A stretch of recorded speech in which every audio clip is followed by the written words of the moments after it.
ఉమ్మడి కరీంనగర్ జిల్లా వ్యాప్తంగా ఎంపీ అభ్యర్థులు ఎవరు గెలవబోతున్నారు అనే అంచనాలు వేసుకుంటున్నారు, లెక్కలు వేస్తున్నారు. ఎవరి ధీమా వారే వ్యక్తం చేస్తున్నారు. కరీంనగర్ లోక్సభ విషయానికి వచ్చేసరికి కమలం హవా ఉంది అని చెప్పేసి భారతీయ జనతా పార్టీ కార్యకర్తలు, నేతలు ఒక రకమైనటువంటి సంబరాల్లో ఉన్నారు. అదే స్థాయిలో కాంగ్రెస్ పార్టీ అభ్యర్థి, కార్యకర్తలు, నేతలు సైతం అంతే ధీమా వ్యక్తం చేస్తున్నటువంటి పరిస్థితి. దేశవ్యాప్తంగా మోడీ హవా ఉంది. అయోధ్యలో రామ మందిర్ నిర్మాణం చేశాము, 370 ఆర్టికల్ రద్దు చేశాము, అనేక సంస్కరణలు చేపట్టడం జరిగింది. దేశం కోసం, ధర్మం కోసం పనిచేసే పార్టీ భారతీయ జనతా పార్టీ. గాలి వీస్తుంది, కమలం వికసిస్తుంది అని చెప్పి కమలనాథులు భావిస్తున్నారు. అదే స్థాయిలో తెలంగాణ రాష్ట్రంలో ఇచ్చినటువంటి హామీలను నెరవేర్చిన పార్టీ కాంగ్రెస్ పార్టీ. 6 గ్యారంటీల్లో ఎక్కువ మొత్తంలో అమలు చేశాం. 15 ఆగస్టు లోపల మరింత సంక్షేమ అభివృద్ధి ఫలాలతో ప్రజల ముందుకు వస్తాము. కాబట్టి అది పనిచేసింది.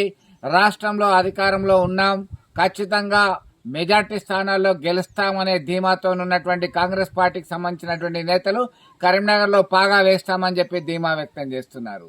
ఈ దఫా ఇటు రాష్ట్రంలో, కేంద్రంలో ప్రభుత్వ వ్యతిరేక పవనాలు వీస్తున్నాయి. ప్రజలు తొందరలోనే గ్రహించారు, మాకు అంతే స్థాయిలో ప్రజలు మద్దతు ఇస్తున్నారని చెప్పేసి బీఆర్ఎస్ పార్టీ నేతలు ధీమాగా ఉన్నటువంటి పరిస్థితి. మొత్తం మీద ఎవరి ధీమా వారు కరీంనగర్లో కనబడుతుంటే, ఇక పెద్దపల్లి విషయానికి వస్తే పెద్దపల్లి ఎస్సీ రిజర్వ్ నియోజకవర్గంలో అంచనాలు అందట్లేదు. అనూహ్యంగా కమలం వికసిస్తుంది. సైలెంట్ ఓటు ఎటువైపు మళ్ళింది, దేశంలో ఉన్నటువంటి మోడీ హవా అక్కడ పనిచేస్తుందా అనేటువంటి ధీమా గోమాస శ్రీనివాస్, అలాగే గడ్డం వంశీ, మరొక వ్యక్తి కొప్పుల ఈశ్వర్ హోరాహోరీగా పోటీపడ్డారు.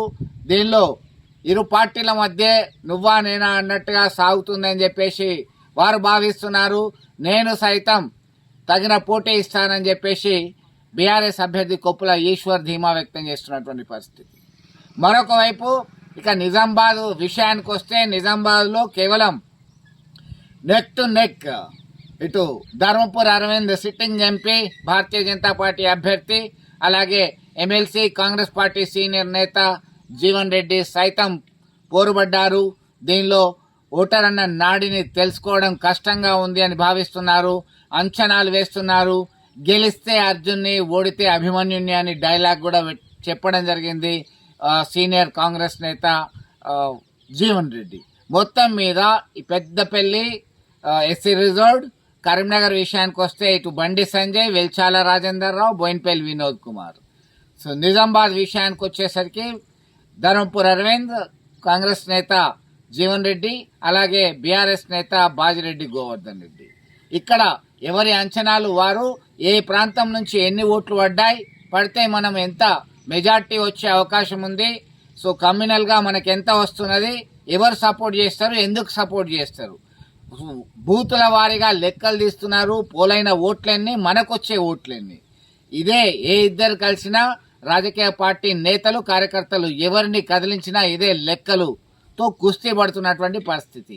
మొత్తం మీద ఫైనల్ రిజల్ట్ రావాలంటే మనం జూన్ 4 దాకా ఆగాల్సిందే. విడుదల సుమంత్తో కలిసి చంద్రశేఖర్, RTV, కరీంనగర్. మరిన్ని వీడియోస్ కోసం ఛానల్ ని సబ్స్క్రైబ్ చేయండి. లేటెస్ట్ అప్డేట్స్ కోసం వాట్సాప్ ఛానల్ ని ఫాలో చేయండి. అండ్ లింక్ డిస్క్రిప్షన్ లో ఉంది.